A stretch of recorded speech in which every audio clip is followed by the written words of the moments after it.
मेरी दीदी ने मुझे एक नया गिफ्ट दिया है, चलो इसको खोल के देखते हैं।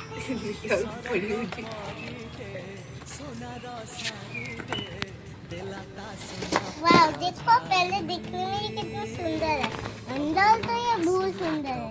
देखो पेन इतने सारे क्रेयॉन्स है इधर, और ये कलर कुछ अलग कलर के जैसा है। ये पेंट ब्रश है, इधर से पेंट करते हैं कहीं से भी।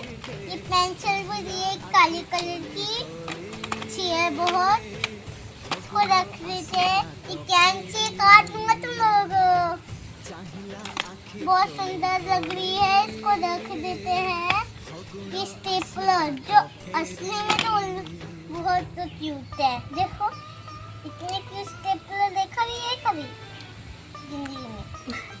इसको अच्छे से रख देते हैं। और ये पंच देखो कितना सॉफ्ट है। आज के लिए इतना ही।